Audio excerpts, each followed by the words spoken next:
Assalamualaikum warahmatullahi wabarakatuh. Perkenalkan, nama saya Pizia Rahimani Kasyonde, kelas 10 nomor 3 nomor presensi 26. Tema video ini adalah menjelaskan dan mengidentifikasi buban dikotil dan monokotil.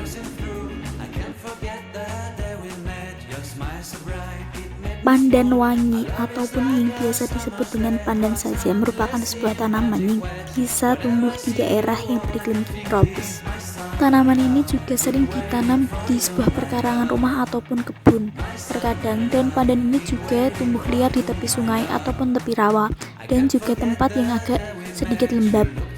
Tanaman ini merupakan jenis monokotil dari famili Pandanaceae. Tanaman ini bisa tumbuh subur di daerah pantai sampai dengan daerah yang ketinggiannya mencapai sekitar 500 meter di atas permukaan laut. Klasifikasi tanaman pandan: Kingdom Plantae, Subkingdom Viridiplantae, Infrakingdom Streptophyta, Superdivisi Embryophyta, Divisi Triophyta, Subdivisi Spermatophytina, kelas Magnoliopsida, Superordo Lilianae, Ordo Pandanales, famili Pandanaceae, genus Pandanus LF, spesies Pandanus amaryllifolius. Ciri morfologi tanaman pandan. 1. Morfologi daun pandan wangi.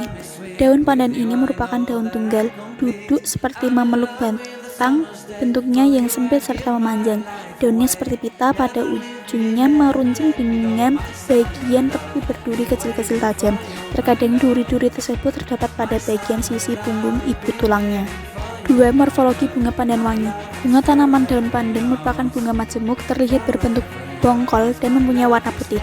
Bunga pandan ini diketahui berkelamin tunggal dan biasanya terletak di bagian ujung batang ataupun dalam ketiak berbagai daun pelindung yang ukurannya besar dan seringkali juga berwarna.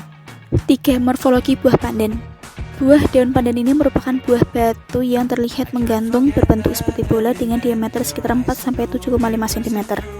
Dinding buah terlihat berambut dan mempunyai warna jingga. Bakal buah daun pandan ini menumpang beruang satu bebas ataupun berdekatan langsung dengan bakal buah yang ada di dekatnya. Pandan memiliki akar tunjang yang digunakan sebagai alat perkembangbiakan vegetatif secara geragi atau stolon, yaitu menggunakan akar yang berambat dan menumbuhkan tunas di tempat lain hingga menjadikan individu baru. Pandan hidup bergerombol karena tunas-tunasnya berada di sekitar induk. Aloe vera atau biasa disebut dengan lidah buaya adalah jenis tumbuhan yang sudah dikenal sejak ribuan tahun silam dan digunakan sebagai penyubur rambut, penyembuh luka, dan untuk perawatan kulit. Seiring dengan kemajuan ilmu pengetahuan dan teknologi, pemanfaatan aloe vera berkembang sebagai bahan baku industri farmasi dan kosmetika, serta sebagai bahan makanan dan minuman kesehatan.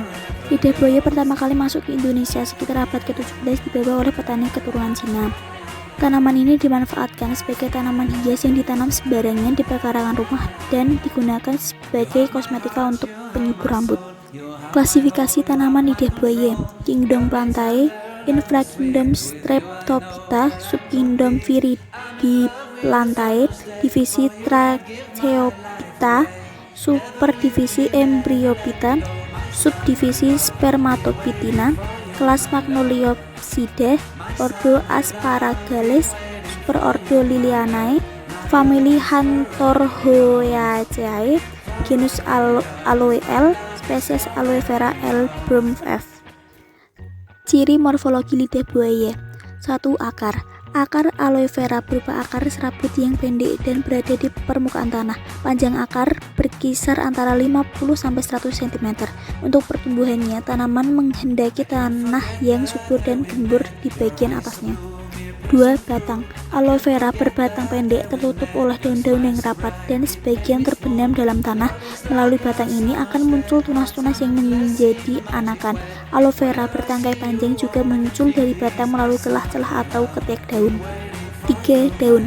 Aloe vera berbentuk pita dengan helainya yang memanjang agar runcing berbentuk taji, tebal, getas, tepinya bergerigi atau berduri kecil, permukaan berbintik-bintik, panjang 15-36 cm, lebar 2-6 cm, daunnya berdaging tebal, tidak bertulang, berwarna hijau keabu-abuan, bersifat sukulen atau banyak mengandung air, getah atau lendir. 4. Bunga aloe vera berwarna kuning atau kemerahan berbentuk pipa yang mengumpul keluar dari ketiak daun. Bunga berukuran kecil tersusun dalam rangkaian berbentuk tandan dan panjangnya bisa mencapai 60-100 cm. Bunga biasanya muncul bila aloe vera ditanam di pegunungan. Cara berkembang biak tumbuhan lidah buaya.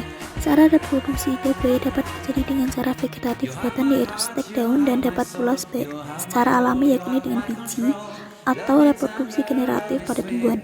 Tumbuhan ini memiliki nama latin aloe vera. Pada tumbuhan lidah buaya ini adalah sebagai tanaman yang termasuk dalam salah satu jenis yang dinilai cukup mudah untuk dibudidayakan. Merah atau cili merupakan buah dan tumbuhan anggota dari genus Capsicum. Tanaman ini terkenal dan sangat terpopuler di Asia Tenggara. Tanaman ini tergolong sayuran yang banyak sekali dibudidayakan di Indonesia karena memiliki harga yang sangatlah tinggi, serta tanaman ini sangatlah bermanfaat bagi kesehatan. Salah satunya adalah mengendalikan penyakit kanker. Klasifikasi tanaman cabai merah: Kingdom Plantae, Subkingdom Tracheobionta, Superdivisi Spermatophyta, Divisi Magnoliophyta, kelas Magnolipsida, subkelas Asteredae, ordo Solanales, famili Solanaceae, genus Capsicum L, spesies Capsicum annum L, nama latin Capsicum annum L, nama umum Cayenne Piper. Ciri morfologi tanaman cabai merah yaitu 1. Daun tanaman cabai sangatlah bervariasi menurut spesies dan varietasnya. Ada daun yang memiliki bentuk oval lonjong, bahkan ada yang lancet. Sedangkan permukaan daun bagian umumnya berwarna hijau muda, hijau pucat atau hijau tua. Ukuran panjang pada daun sekitar 3-11 cm dengan lebar 1-5 cm. Dua batang-batang pada tanaman cabai akan tumbuh pada ketinggian tertentu saja, kemudian membentuk banyak cabang. Batang untuk cabai merah biasanya berukuran antara 1-2 meter, bahkan bisa lebih. 3. Akar tanaman cabai merah memiliki akar yang sangatlah berserabut. Biasanya akar terdapat pintul-pintul yang hasil dari simbiosis dari beberapa mikroorganisme, tidak memiliki akar tunggang tetapi memiliki akar tunggang semu. 4. Bunga pada tanaman cabai merah sangatlah bervariasi namun memiliki bentuk yang sama, yaitu memiliki bentuk bintang. 5. Buah dan biji. Buah cabai merupakan bagian yang sangatlah penting, memiliki warna yang sangatlah mencolok, yaitu berwarna merah dan juga berwarna hijau muda. Cara berkembang biak cabai merah dengan cara generatif. Generatif artinya melalui proses fertilisasi, yaitu peleburan sel gamet jantan dan sel gamet betina. Cabai biasanya ditanam di biak yang disemaikan. Setelah tumbuh tanaman muda kemudian dipindahkan ke polybag atau persemaian. Kesimpulan dari video ini adalah kita lebih tahu tentang tanaman digotin dan monokotil. Kurang lebihnya saya mohon maaf. Wabillahi taufiq wal hidayah. Wassalamualaikum warahmatullahi wabarakatuh.